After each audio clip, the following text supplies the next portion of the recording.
Dallas County Commissioners will meet tomorrow to discuss how our area will help thousands of children who crossed into Texas illegally.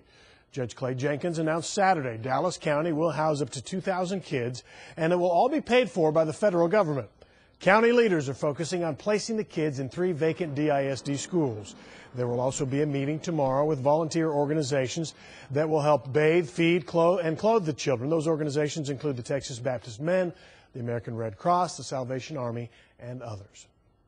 And Judge Jenkins is here now to talk about what Dallas County can do. We appreciate you being here tonight. Thank you. All right, first let's talk about numbers, because you're saying 2,000 children. Is that initially, is that in total, is that the first wave?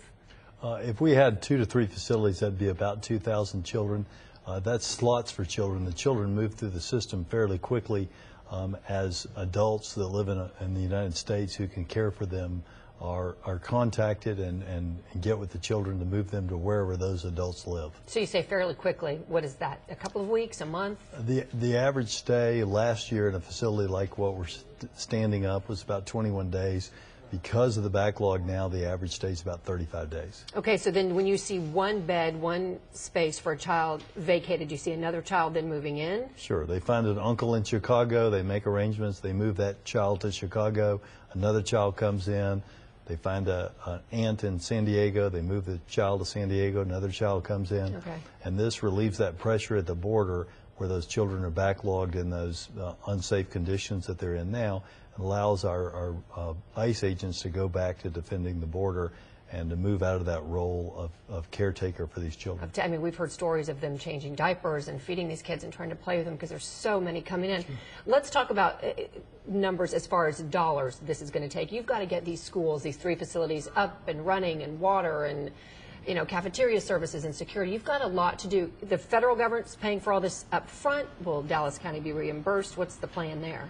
The federal government pays for it up front, and let me clarify one thing. Okay. The 3 schools that were mentioned are 3 of about 12 facilities that we're currently vetting.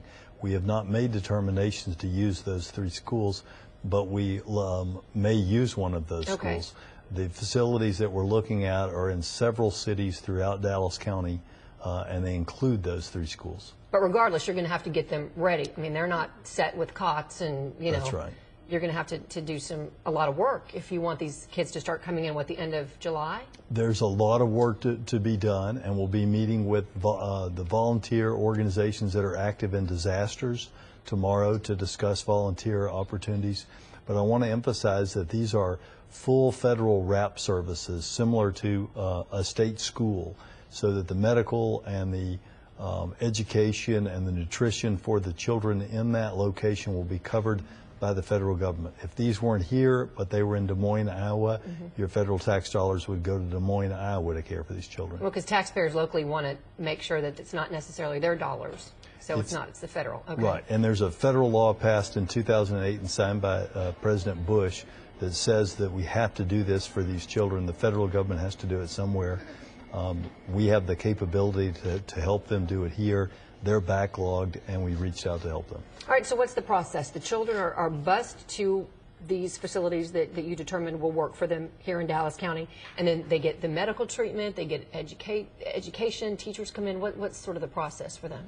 Sure. Right now, these children are in overcrowded, scary, and frankly... You call them like chain link cages. They're literally chain link enclosures that some of the children are having to stay in, where they're sleeping on the floor in conditions that are very difficult. And these children have been through an incredibly traumatic experience and are without their parents. So what we want to do is bring them here for compassionate care, where the community can be involved to the degree permitted, to bring a little bit of joy and normalcy back to these children's life, pending finding their relatives to place them until such time as their deportation proceedings are concluded. Well, I can't imagine how awful the conditions that they're in their home country for their parents to send them off. Children are dying along the way. There's an 11-year-old boy just found, recently in McAllen. Not all their children are making it here. Then they get here, they're scared, they're alone. What about things like they don't have toys, they don't have coloring books, they don't have any of those things to at least give them some comfort? Can people here help them and donate those things? Is there a plan in place for that yet? We're working on that, and we'll have a plan in place before the first children arrive. We appreciate the outpouring of support and offers of donations that we've had. We're going to work with our charitable partners to find those opportunities for people, because you're right, these children are scared and they're alone and they need our help. And I think this is a great opportunity for Dallas to give back like few areas of the country can, because of the size and the capabilities of Dallas. Do you see an end in sight, or is this just kind of for right now, while this situation is going on, that we're here and we're going to help? Well, we can't help all the children, but we can help some, and the hope is that we can inspire others to open facilities so that together we can get a handle on and end this humanitarian crisis. All right, Clay, I appreciate it. Thank you as always for coming in. Thanks. You.